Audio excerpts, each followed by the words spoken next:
Hey, what's up, guys? So I want to transition over from the trap, you know, choosing which one you want to use to getting into the equipment that's going to be essential for you getting started out as someone that's, kind of a new trapper or new to the sport or the hobby or profession, however you want to call it. And you're not going to see a lot of me. I'm going to be behind the camera, but I'm going to be talking to you guys and talking you through the equipment that I like to use. And it's just going to be your basic gear that you need to have.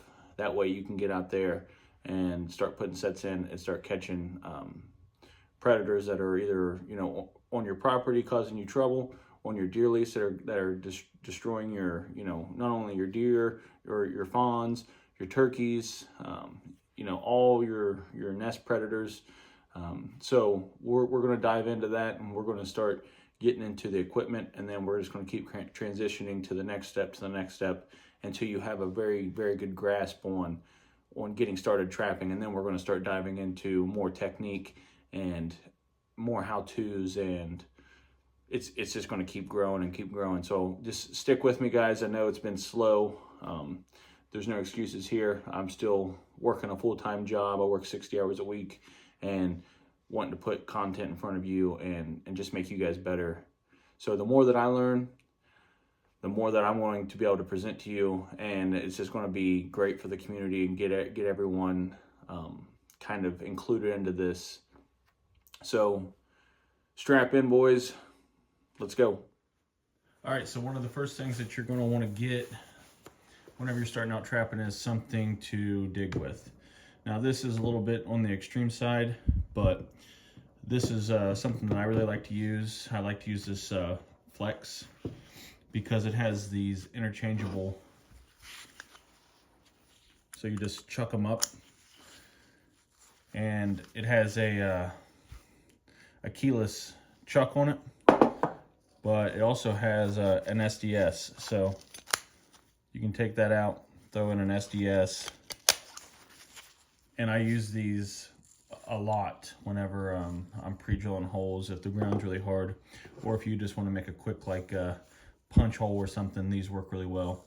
I tend to run the 1-inch because that's what my super sticks are, but you can get away with a 3/4 inch. That works really well too. And they come in different styles of flighting. If you can see, this is a single flighting, where this one is double flighted, and that just helps you get a better bite, a better dig into the ground.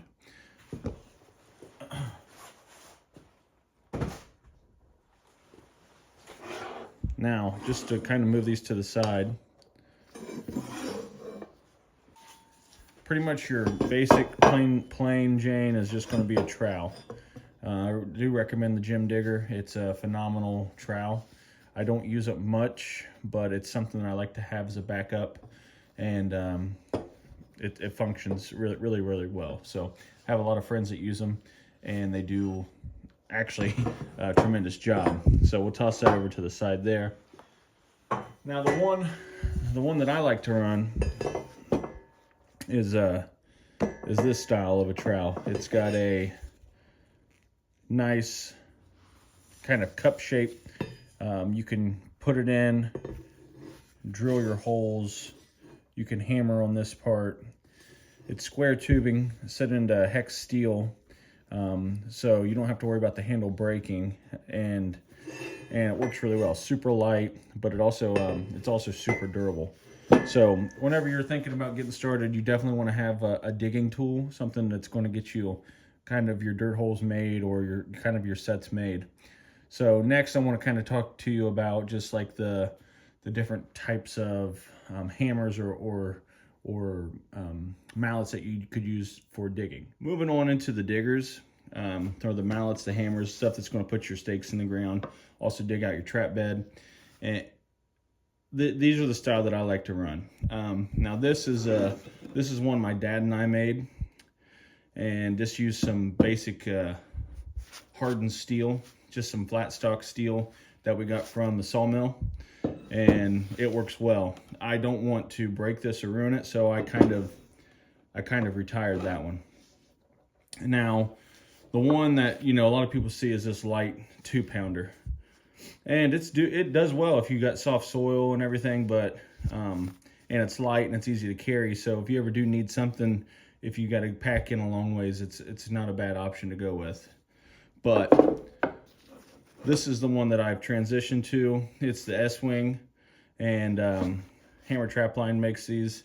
As you can tell, I've really put this thing through the ringer, and it does a great job. He insets this flat stock metal steel, so it's got a, you know, something to always be like bracing itself onto, and it's full metal, so you don't really need to be worried about it breaking. So, you know, with that, you can pick any of these that you want, especially starting out. Maybe go with something a little bit easier, or if you're a little bit more hands-on, you can make one just out of an old, you know, 4-pound maul. All great tools. They just have their different applications, and I tend to stick with these. I don't mind the weight because I run out of a truck or a side-by-side or a 4-wheeler. So, but, you know, after you start digging, you're going to need something to sift with. So let me go ahead and get you over to that, okay? Okay, so back to the you know, the sifters. This is the one that I like to run. It fits in my bag really well. It's made out of some pretty durable steel. I have ruined the mesh, and not to say that I've ruined it, but I just popped the welds. So if you can see that little bar stock in there, I just went in and tack welded some stuff and held it back in place, but it's worked well for me. But you're going to want to have this to sift out any, you know, large debris, large rocks, so it doesn't get down into your trap. This is also one they call it the Texas teacup. JC Connor and them make it. It's real light, made out of aluminum. You can actually flip it over, scratch up some ground if you really need some dirt, and it holds quite a bit. The one downfall to it is once you stack it up and it's, you know, it'll start falling out the bottom if you're carrying it. So always kind of hold it to the side just to put all the weight towards the bottom here on this side. You know, these are pretty just basic, right in your face, you know, easy to get. You can get these anywhere. You can even find like the old wooden sifters, or you can make a sifter. It might not last as long as you would like. But starting out, you know, it's definitely something to tinker with and get familiar with. Now, you're going to have all these tools, but you're going to be able to have to stake you're going to need to stake your trap in the ground. So we'll talk about stakes, and we're going to talk about stake drivers, kind of all in the same thing. So the stake drivers that I use, they're called a lady slipper or a lady foot. They're basically just a pry bar, and this is 11/16, and it's cold rolled steel. I've had it since 2018. If you can see, you know, you can see the mushrooming just on the head there. There might be a little chip out of one side, but I haven't, and the tip kind of flattens out. You don't need to replace the tip if you're running super stakes. But whenever I'm running Berkshires or anything, I'm going to be using this. And this is just a smaller version. This is like the little sister to it. And it's just a little pry bar that you can get. I actually do sell these. I have them in stock. But, you know, I'm going to flip over on the other side and kind of show you how well these all work together. So you have your Berkshire, and literally slides right on up on that and fits right in there.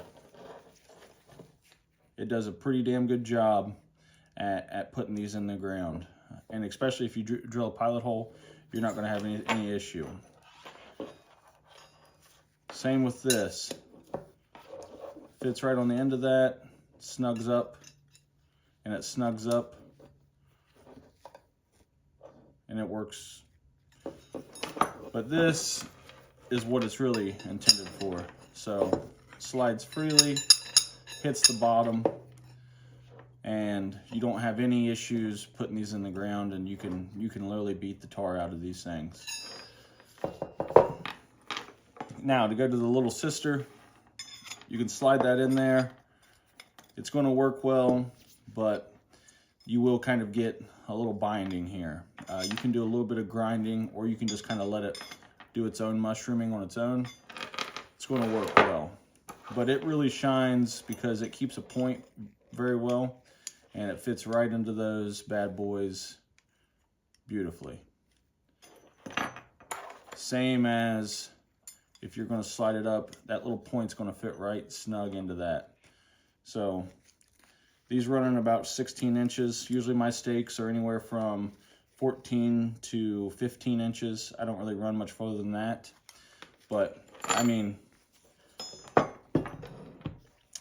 for the longevity, you're definitely getting your money's worth from these instead of buying over and over with other stake drivers. And not that there aren't any better ones out there, but in my opinion, these are the best. So, you know, you've got your trap dug. You've got your, you know, your trap bed pounded out and ready to rock and roll. Your dirt sifted over, your stakes in the ground. Now, you're going to either need to run a pan cover, or you're going to need to do something to combat maybe your, you know, something getting under your trap pan and it not firing.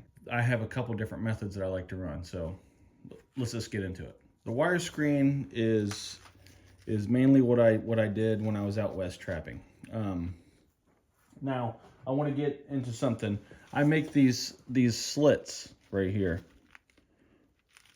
If you can see, I make those slits, and they fit really well on a dogless trap. And what it does is it prevents the bubble from happening. That bubble that you'll get if you put your trap in and it'll bubble up, it'll prevent the bubble. And I can show you that actually. So like I said, I run the No BS Juniors. Okay. So you're gonna go down, night latch that thing, and with the slit in it, we'll flip the jaw up. With that slit in it, you'll raise up that one side. You're going to slide that slit over the top, and then you'll slide it over the bottom. Okay? And that thing's sitting beautiful. And you got good coverage. Nothing's going to get under your trap. Nothing like that. Now, something else you can run is you can run something like a shop towel and, you know, just kind of rip it or cut it into equal parts. That way you can essentially fold this up over, put it over your trap. That's not necessary in my opinion. But some people do use that, and it works well for some people. Now, a couple other things I was going to mention is here I don't even run a pan cover really. I might start running these back home just to see how they work here in Ohio, but I honestly just run peat moss, and I get peat moss in the summer. I cut a square into it and let it dry so it's bone dry, and that it's real spongy and compactable, and that it won't kind of mess with your trap firing when your pan wants to go down. Another thing that you can do is use wax paper, and I think those are all good you know, different little techniques you can use. I think they're all good. I do think this is probably the best, the superior route, and I think it's that way because of the slits. The cuts that are in it that allow it to slide over. And I've actually even used these on traps that have the dog on, so, and it's worked well.